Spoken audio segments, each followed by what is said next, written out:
Good day, everyone. This is week 4 of your pharmacology class. We'll have pharmacokinetics phase. In pharmacokinetics phase, we're talking about medications. They are given to achieve desirable effects in the body. And to produce this effect, the drug must reach its target cells.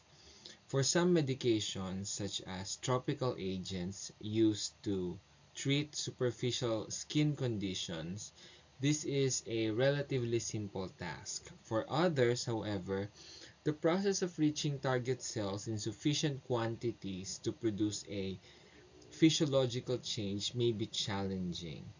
Drugs are exposed to a myriad of different barriers and destructive processes after they enter the body.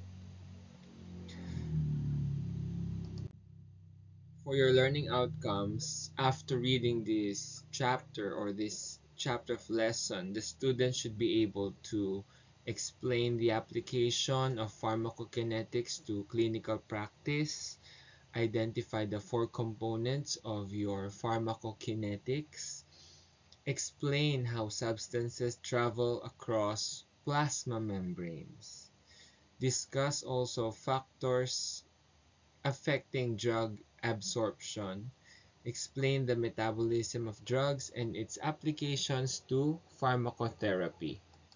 Students must be able to discuss how drugs are distributed throughout the body and how the plasma proteins affect drug distribution. Also, the major processes by which drugs are excreted and the applications of drugs onset, peak, and plasma half-life or T and 1/2. 2. Duration of pharmacotherapy. We also have the differentiation of loading and maintenance doses.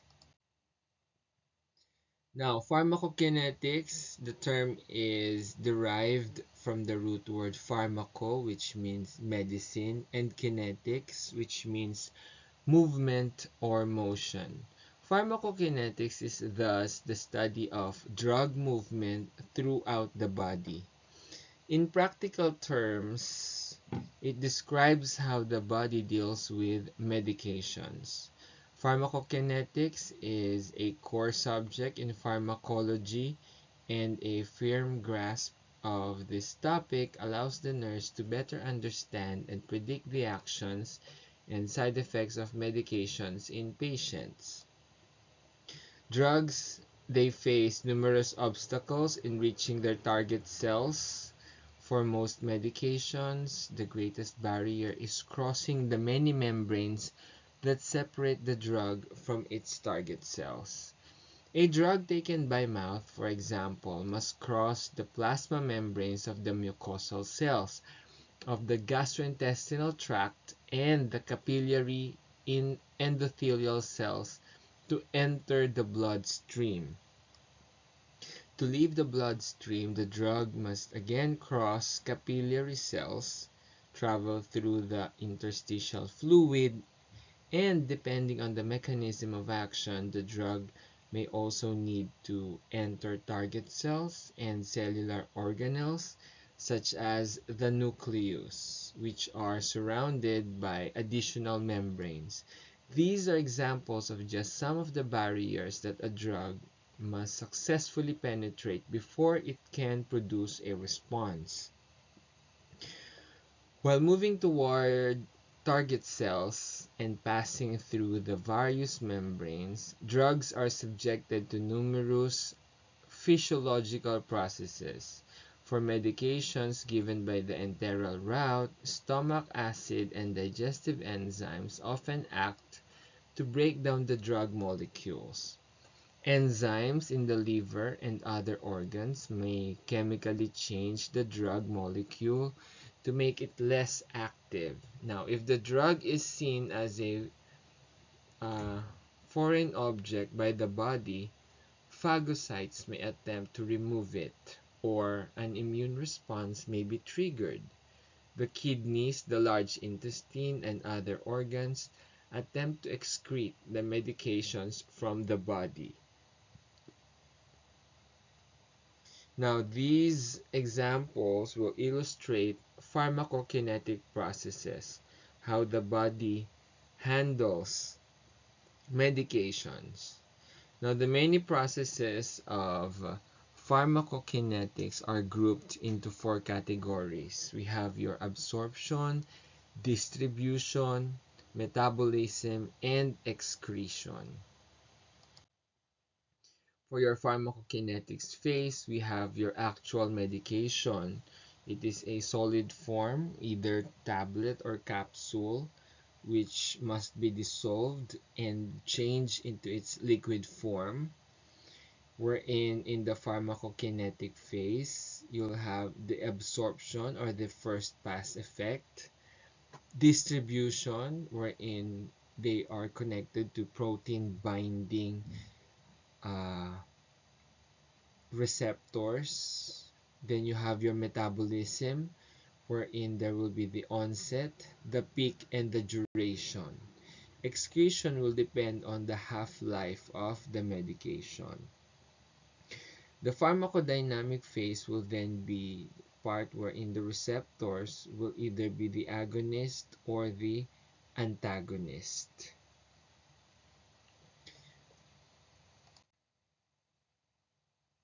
Pharmacokinetics is the movement and modification of a drug. Again, once it is administered, it will be absorbed by the body, distributed in the different parts that would need it.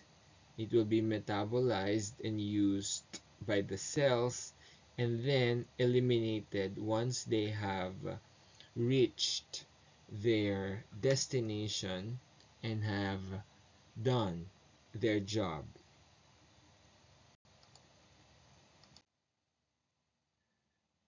Dissolution is the process in which a substance forms a solution. Dissolution testing measures the extent and rate of the solution formation from a dosage form such as tablet, capsule, and ointment. Now, the dissolution is an important part for its bioavailability and therapeutic effectiveness of the drug. For your pharmacokinetics, we're talking about the four stages. Again, the absorption, distribution, metabolism, and excretion. Remember, drugs are needed by the body physiologically and both as a substance also to have its effect when it is administered to the body. Pharmacodynamics will be the actual processes of your medications, how the body would handle the medications, and how they would react on the administered medications in the body. Now we have the first phase of drug action, which is dissolution, wherein it is the ability and the responsibility of the gastrointestinal tract or other parts of our body that would change the solid types of oral medications from tablet will be disintegrated and form into a dissolution.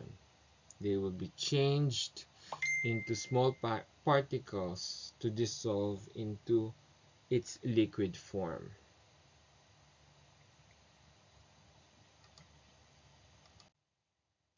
Second phase of dissolution, again, we have your breaking down, disintegrated into fine particles.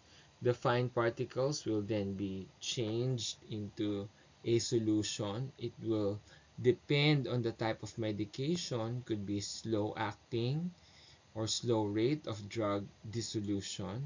It will be medium acting or has a moderate rate of drug dissolution, and it could also be a fast rate of drug dissolution. could be due to the increase in the surface area where it is processed by the body. Excipients, we're talking about tablets not being 100% as a drug. We're talking about certain fillers and certain substances that are inert that are provided so that the drug will have its particular size and shape. And these fillers or excipients are useful in either enhancing the drug for your dissolution, or it will help out with the shape of the drug so that it may be able to have its capability to have a form and shape. Now, it could be and must be stable and reproducible. No unwished interaction with the drug or no negative effects with the drug. It should be inert, should have its desired functionality or uses, and of course cost effective, wherein not only do we need the actual medication, but these shape formers would help us in having the actual medication have its shape.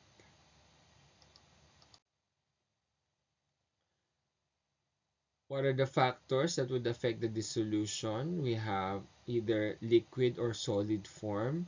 Remember that liquids are already in its fluid form, wherein it will be readily absorbable by the body, as compared to the solid form, wherein they must be disintegrated and formed into a solution. Now, for the gastric pH, acidic media will have faster disintegration and absorption. Remember that for the normal gastric pH in your stomach, it ranges from 1.5 to 3.5 pH. For your young and elderly, they will have increased pH but decreased absorption rate because of the hyperacidity that may happen during the time that they have taken in different forms of medications. Please remember the enteric-coated drugs. They are not easily disintegrated in the acidic environment. However, when they are in the intestine, they'd be able to disintegrate, wherein they would be able to react with the alkalinic environment. Please take note that they should not be crushed. Always check your medications as a nurse if the medications that you are administering to the different patients are either enteric coated or just regular drugs. Enteric coated are shiny in its form and shape, and in its current state.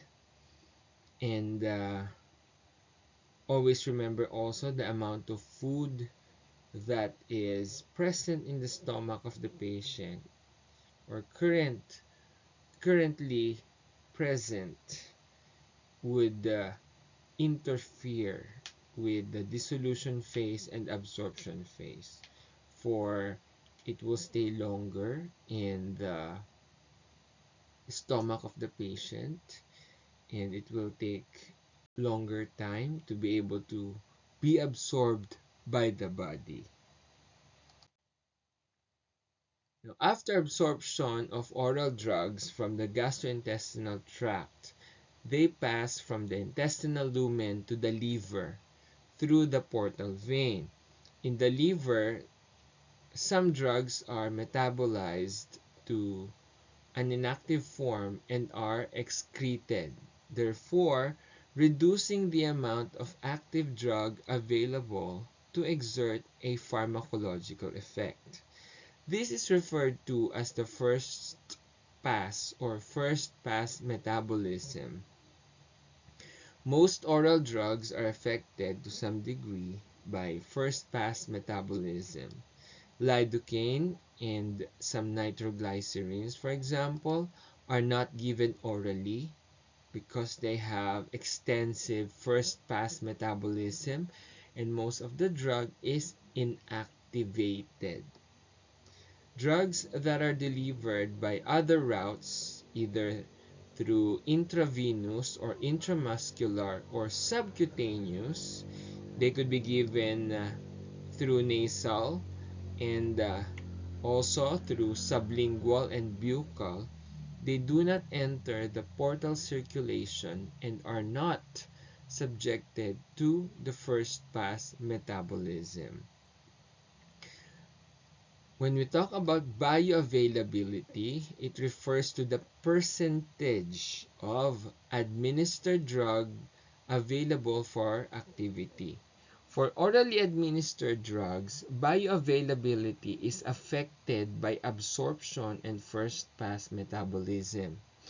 The bioavailability of oral drugs is always less than 100%, and it varies based on the rate of first-pass metabolism. The bioavailability, for example, of the medication rosuvastatin is 20%, whereas the bioavailability of digoxin ranges from 70 to 85%. Now, the bioavailability of intravenous drugs is 100%.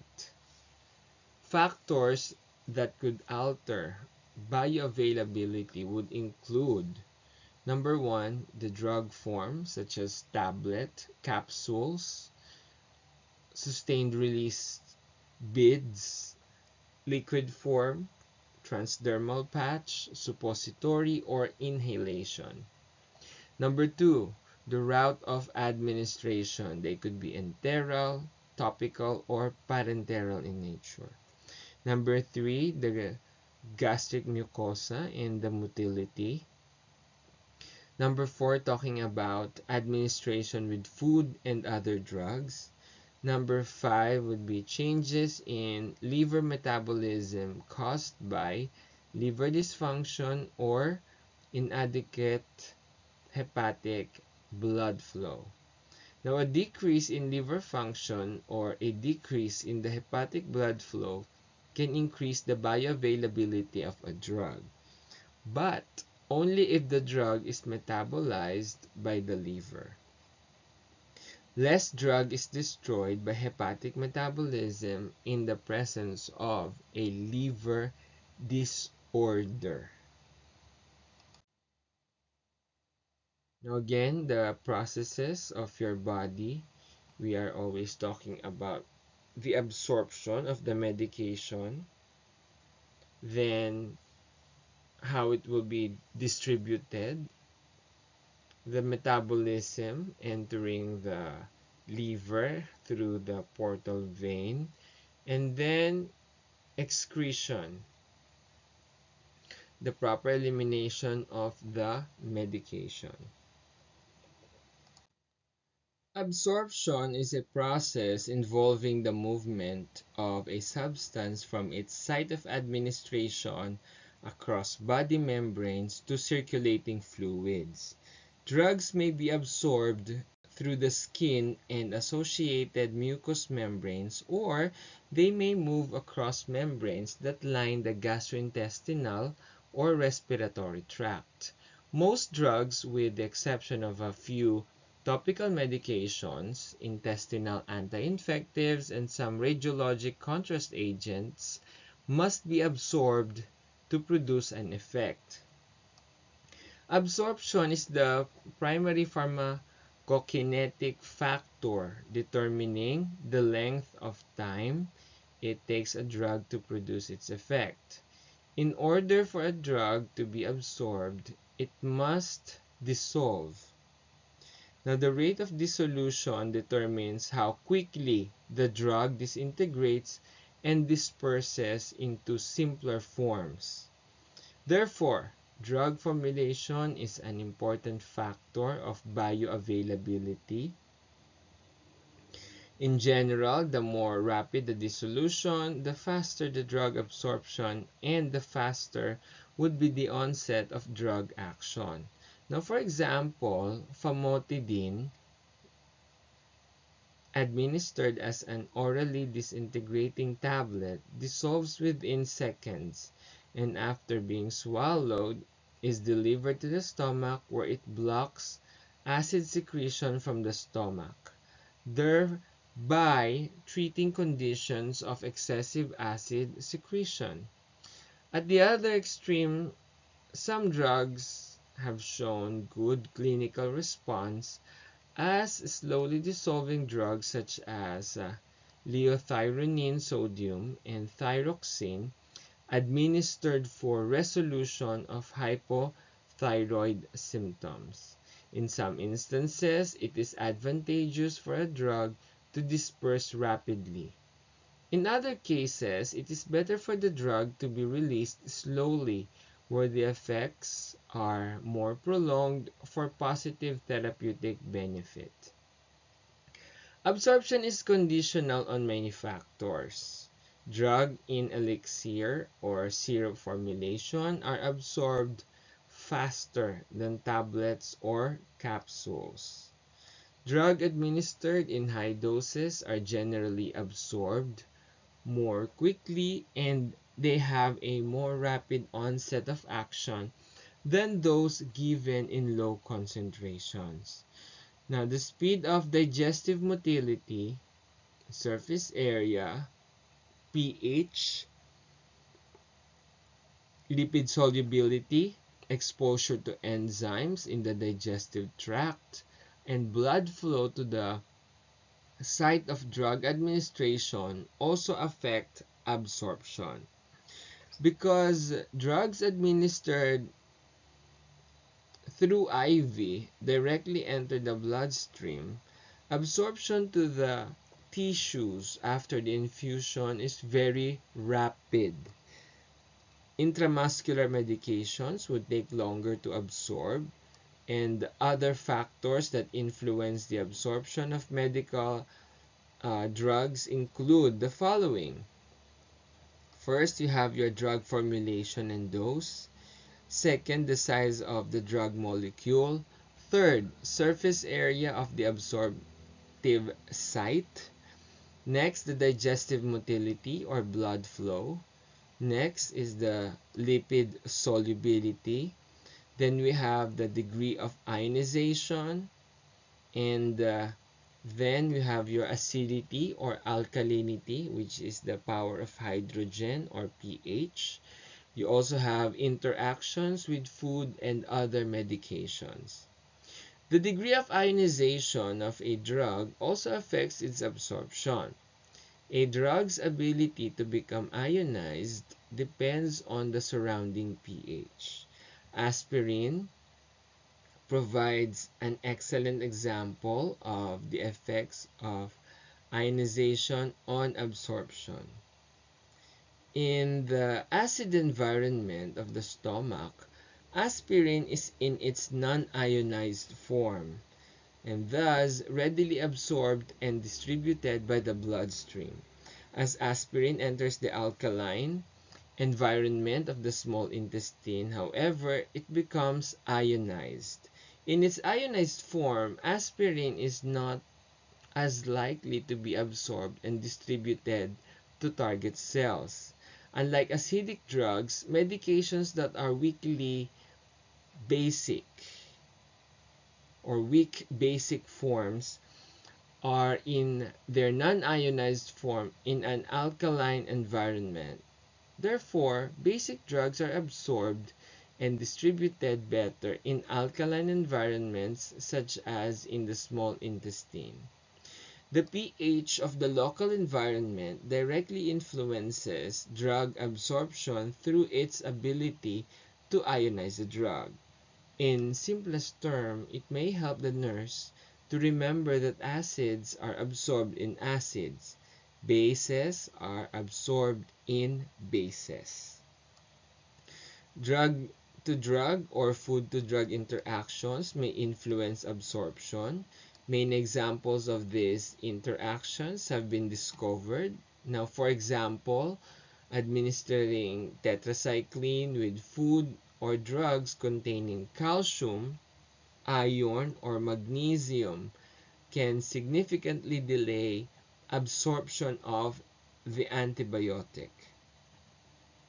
High-fat meals can slow the stomach motility significantly and delay the absorption of oral medications taken with the meal. Dietary supplements may also affect absorption. Common ingredients in herbal weight loss products such as your aloe leaf, guar gum, senna, and yellow duck exert a laxative effect that may decrease intestinal transit time and reduce drug absorption. As nurses must be aware of drug interaction and advise patients to avoid known combination of food and medications that significantly affect drug action.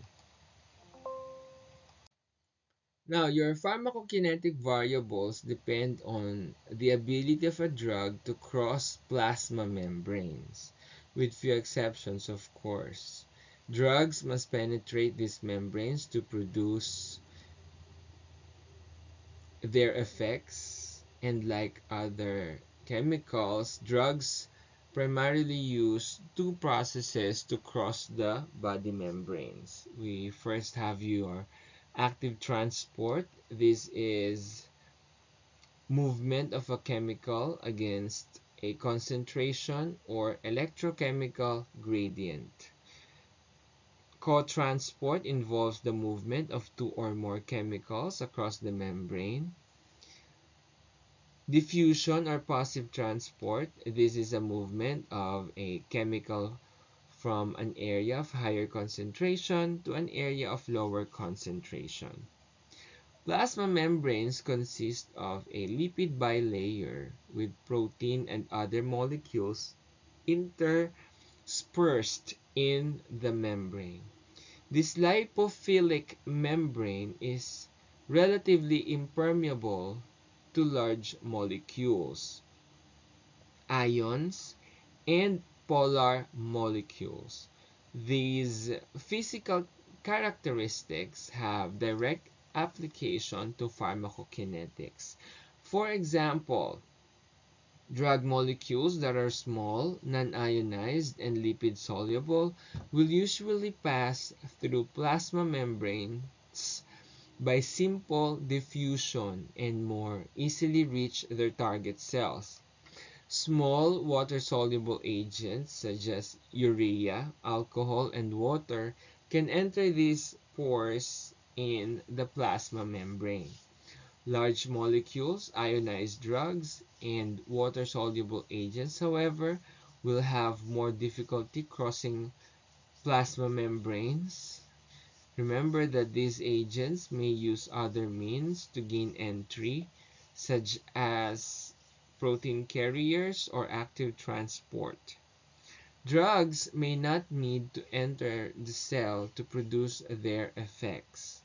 Once bound to receptors located on the plasma membrane, some drugs activate a second messenger within the cell, which produces the physiological change. In here, you have your diffusion, could be active or passive form, could be facilitated diffusion also, which is a passive type of transport. For your active transport, you would be needing energy in order to have the medications enter the cell. The following are the factors affecting the drug absorption. Solubility or drug solubility. They pass readily through the gastrointestinal membrane, while your water soluble drugs, they need an enzyme or protein in able to for them to be able to enter the gastrointestinal membrane. Local condition or site of absorption, we need weak acids, less ionized in the stomach. They readily pass through the small intestine. There are factors also such as pain, stress, solid food or fatty food, or sometimes hot food. They slow down the gastric emptying time. Distribution, on the other hand, involves the transport of drugs through the body. The simplest factors determining distribution is the amount of blood to body tissues. The heart, the liver, the kidneys, and the brain receive the most blood supply. The skin, the bone, and adipose tissues receive a lower blood supply. Therefore, it is more difficult to deliver high concentrations of drug to these areas. The physical properties of the drug greatly influence how it moves throughout the body after administration. Lipid solubility is an important characteristic because it determines how quickly a drug is absorbed, mixes within the bloodstream, crosses the membranes, and becomes localized in body tissues. Lipid-soluble agents are not limited by the barriers that normally stop water-soluble drugs, so they are more completely distributed to body tissues. Some tissues have the ability to accumulate and store drugs after absorption. The bone marrow, the teeth, the eyes, and adipose tissues, they have an especially high affinity or attraction for certain medications. Examples of agents that are attracted to adipose tissues are thiopental, diazepam, and lipid-soluble vitamins. Tetracycline, an antibiotic, binds to calcium salts and accumulates in the bones and teeth. Once stored in tissues, drugs may remain in the body for many months and are released very slowly back to the circulation. Not all drug molecules in the plasma will reach their target cells because many drugs bind reversibly to plasma proteins, particularly albumin, to form drug-protein complexes. Drug-protein complexes are too large to cross capillary membranes. Therefore, the drug is not available for distribution to body tissues. Drugs, they are bound to proteins circulate in the plasma until they are released or displaced from the drug-protein complex. Only unbound or free drugs can reach their target cells or be excreted by the kidneys. Some drugs, such as the anticoagulant warfarin, are highly bound. 99% of the drug in the plasma is bound in drug-protein complexes and is unavailable to reach target cells. Drugs and other chemicals compete with one another for plasma protein binding sites, and some agents, they have a greater affinity for those binding sites than other drugs. Drug-to-drug and drug-to-food interactions may occur when one drug displaces another from plasma proteins. The displaced medication can immediately reach high levels in the bloodstream and produce adverse effects. Drugs such as aspirin or valproates, for example, displace coumadin from the drug protein complex, thus raising blood levels for free coumadin and dramatically enhancing the risk of hemorrhage. Most drug guides most drug guides would give the percentage of medication bound to plasma proteins. When giving multiple drugs that are highly bound, the nurse should monitor the patient closely for adverse effects. We have protein binding drugs wherein they could cross the plasma and the extracellular water. The albumin would have the drug, or through protein, the drug would be bound or unbound, exchanging the drugs through the different protein binding processes. The plasma, the interstitial and lymph fluids, and tissues and other body water could bind or free the different medications, and they could exchange these medications in order to circulate the different drugs in the body. Remember, for your factors affecting the distribution, the organ size, the flow of the blood, and the solubility of the medication, wherein lipid-soluble drugs can also cross the blood-brain barrier so that it may enter the brain. Metabolism, also called biotransformation, is the process of chemically converting a drug to form or to a form that is usually more easily removed from the body. Metabolism involves complex biochemical pathways and reactions that alter drugs, nutrients, vitamins, and minerals. The liver is the primary site of drug metabolism, although the kidneys and cells of the intestinal tract also have high metabolic rates. Medications, they undergo many types of biochemical reactions as they pass through the liver, including hydrolysis, oxidation, and reduction. During metabolism, the addition of side chains known as conjugates makes drugs more water-soluble and more easily excreted by the kidneys. Most metabolism in the liver is accompanied by the hepatic microsomal enzyme system. This enzyme complex is sometimes called the P450 system, named after cytochrome, which is a key component of the system. As they relate to pharmacotherapy, the primary actions of the hepatic microsomal enzymes are to inactivate drugs and accelerate their excretion.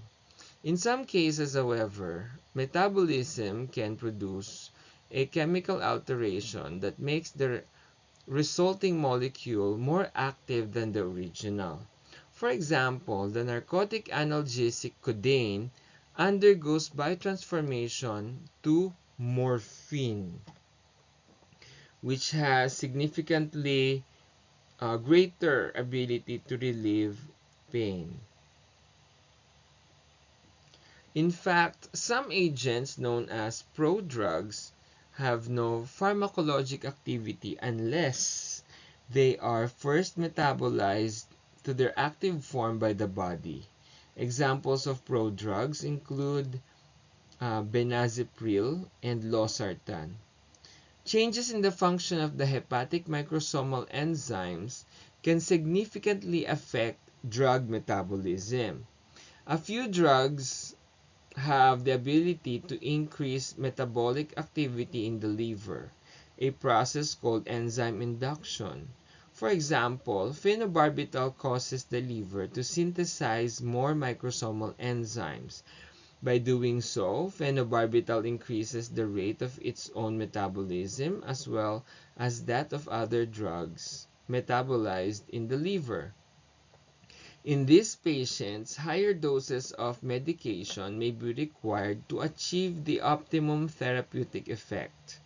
Certain patients have decreased hepatic metabolic activity, which may alter drug action. Hepatic enzyme activity is generally reduced in infants and elderly patients. So, pediatric and geriatric patients are more sensitive to drug therapy than middle-aged patients. Patients with severe liver damage, such as that caused by cirrhosis, will require reductions in drug dosage because of the decreased metabolic activity. Certain genetic disorders have been recognized in which patients lack specific metabolic enzymes. Drug dosages in these patients must be adjusted accordingly. The nurse should pay careful attention to laboratory values that may indicate liver disease so that doses may be adjusted. Metabolism has a number of additional therapeutic consequences. Now, drugs absorbed after oral administration would cross directly into the hepatic portal circulation, which carries blood to the liver before it is distributed to other body tissues. Thus, as blood passes through the liver, circulation or liver circulation, some drugs can be completely metabolized to an inactive form before they are able to reach the general circulation. This first pass effect is an important mechanism since a large number of oral drugs are rendered inactive by hepatic metabolic reactions.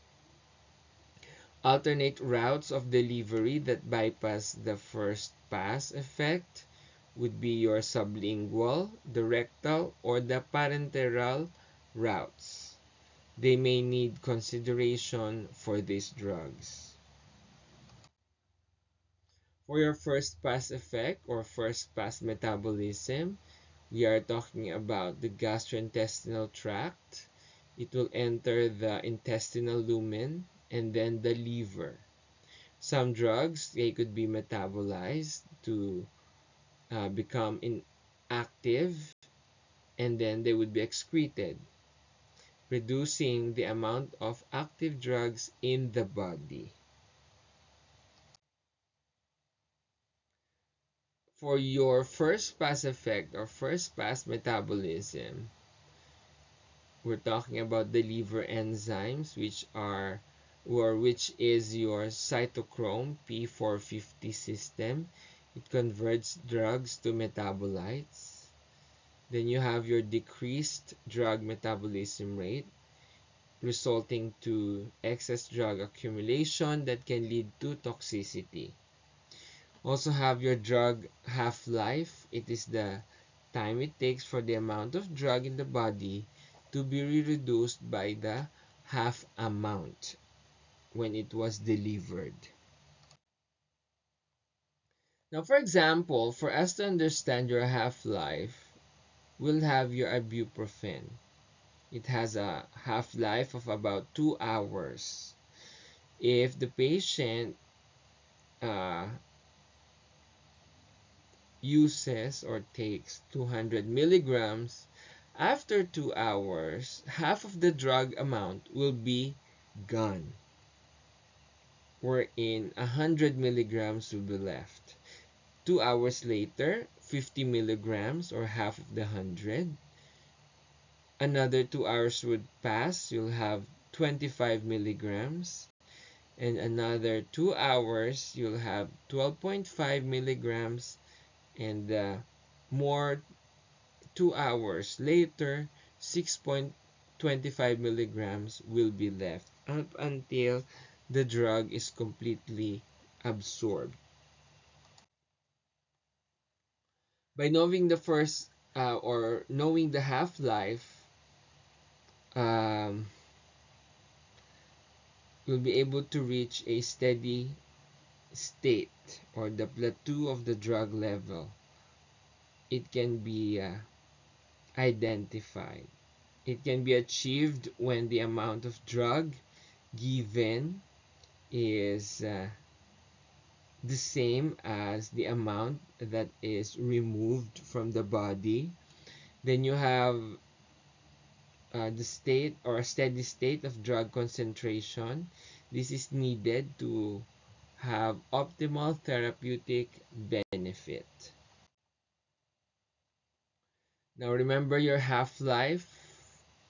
It takes for a half of the drug concentration to be removed from the body.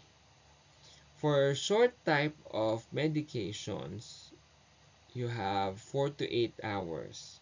It is given several times a day. It has a range of only, again, 4 to 8 hours, such as your penicillin G, which is an antibiotic. Then for your long-term type of medications of 12 hours or more than 12 hours, the half-life would be determined by either actual 12 hours or more than 12 hours. It could be given twice a day or just once a day, such as your digoxin. Other sites of metabolism, you have your plasma, the kidneys, and the different membranes or the membranes of your intestine. Here are some factors affecting biotransformation. Of course, your genes. Some would have fast metabolism, others would have slower metabolism. Physiologically, if you have liver disease, it will take some time for the body to be able to absorb the medication. The infants, since their body is still developing, they would have decreased drug metabolism. For elderlies, since they are too old, if the patient has enlarged liver, problem with the blood flow, different or differences in the production of the enzyme, it could slow down the metabolism. Smoking, it directly affects the rate of metabolism of some drugs, and prolonged illness, surgery, and current illness would also slow down the absorption of the drugs. For your drug excretion, drugs are removed from the body by the process of excretion. The rate at which medications are excreted determines the concentration of the drugs in the bloodstream and tissues. This is important because the concentration of drugs in the bloodstream determines their duration of action.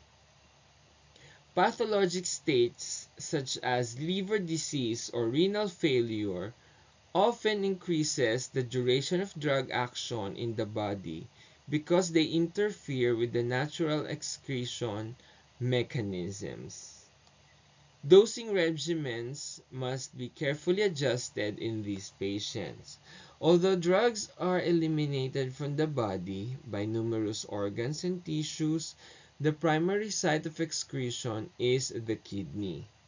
In an average-sized person, approximately 180 liters of blood is filtered by the kidney each day.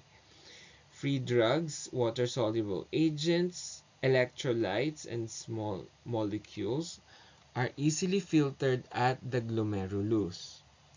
Proteins, blood cells, conjugates, and drug protein complexes are not filtered because of their large size.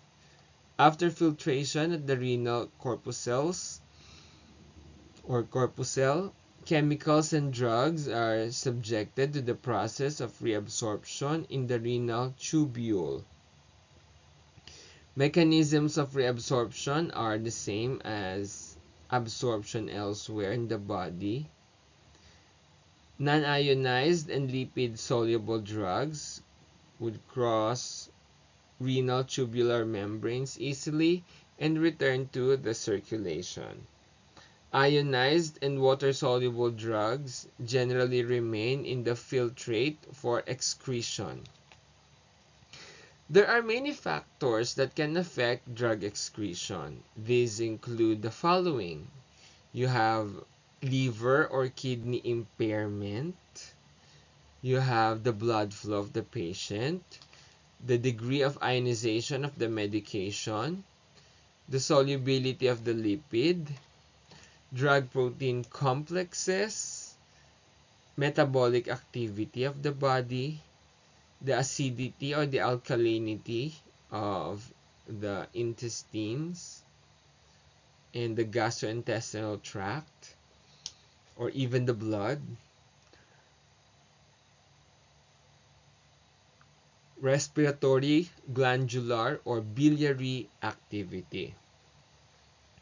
Drug protein complexes and substances too large to be filtered at the glomerulus are sometimes excreted into the distal tubule of the nephron. For example, only 10% of a dose of penicillin G is filtered at the glomerulus. 90% is secreted into the renal tubule. As with metabolic enzyme activity, secretion mechanisms are less active in infants and older adults. Certain drugs may be excreted more quickly if the pH of the filtrate changes. Weak acids such as aspirin are excreted faster when the filtrate is slightly alkaline or alkaline.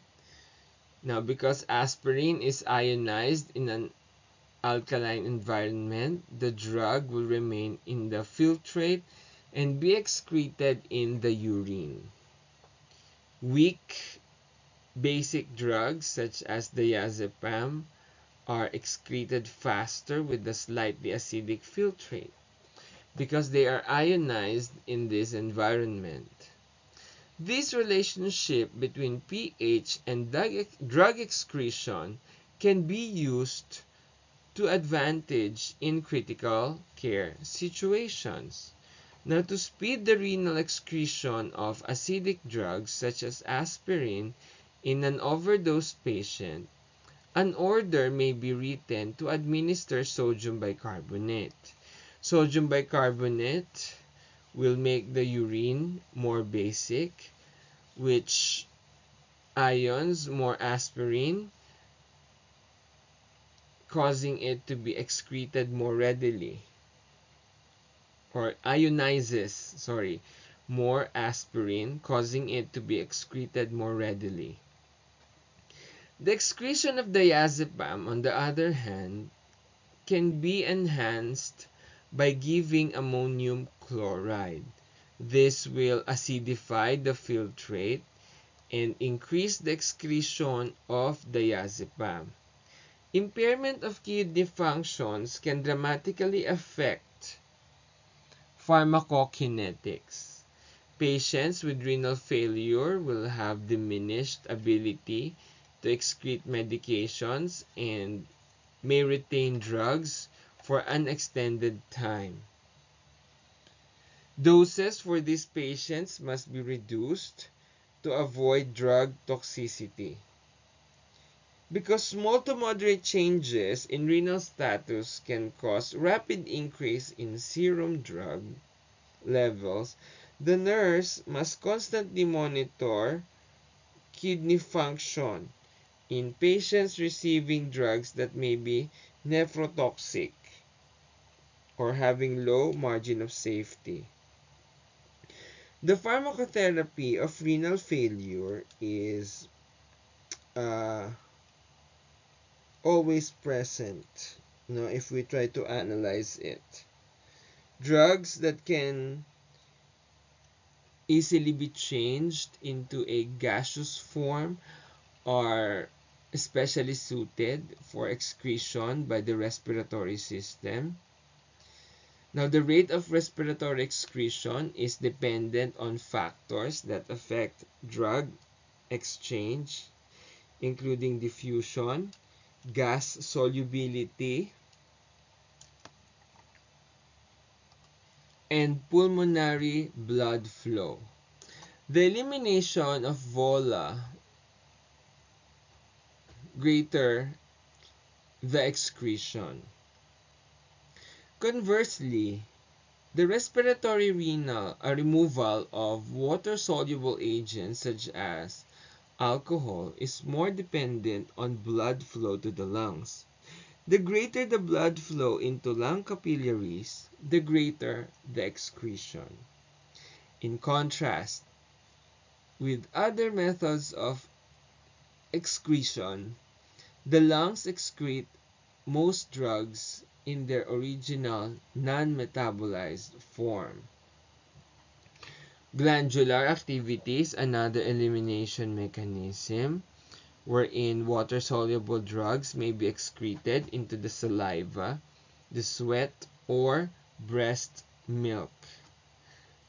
The odd taste that patients sometimes experience when given IV drugs is an example of the secretion of agents into the saliva.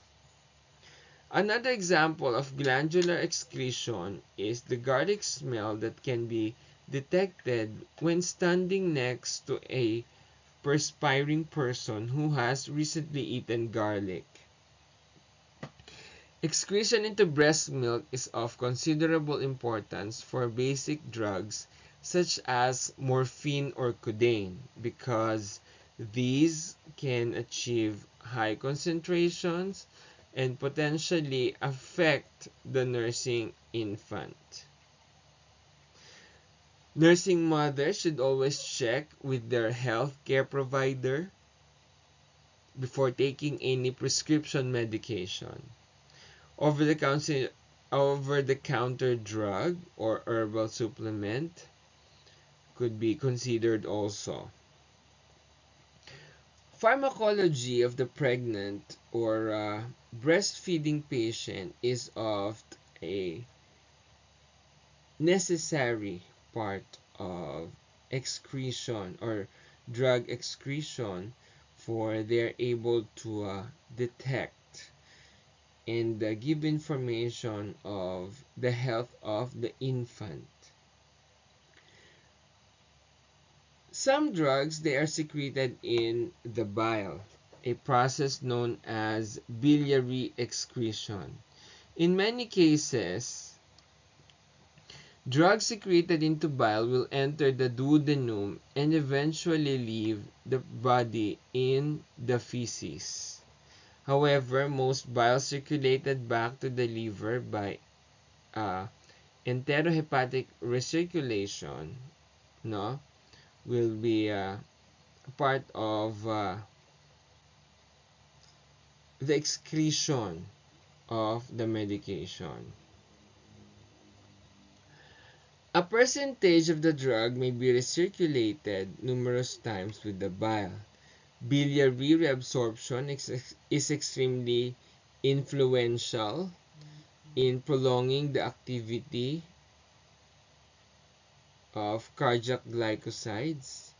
Now, some antibiotics and phenothiazines, recirculated drugs, are ultimately metabolized by the liver and excreted by the kidneys. Recirculation and elimination of drugs through biliary excretion may continue for several weeks after therapy has been discontinued. Remember the routes for your drug excretion. You have the kidneys, main organ for drug elimination. They could pass the drugs to be eliminated into the primary area, which is your urine. Free or unbound water-soluble drugs, they are filtered inside the kidney, and if your kidney has disease, the dosage of the medication must also be decreased in order to not torture the kidneys and further damage it. Again, your kidneys, they are the main route of drug excretion. It could also be bile, lungs, saliva, sweat, and breast milk. Urine pH influences the drug excretion. Always remember your normal urine pH 4.6 to 8. Acidic urine would promote the elimination of weak base drugs. Alkaline urine promotes elimination of weak acid drugs. Now you have your pre-renal, intrarenal, and post-renal conditions of patients who are excreting the drugs. That will be the end of your pharmacokinetics. All of the information are based on your book, Pharmacology, a Patient-Centered Nursing Process Approach, 11th edition by McQuistion, Linda E., and the rest of those authors who contributed for the book. Thank you very much, everyone. Have a nice day.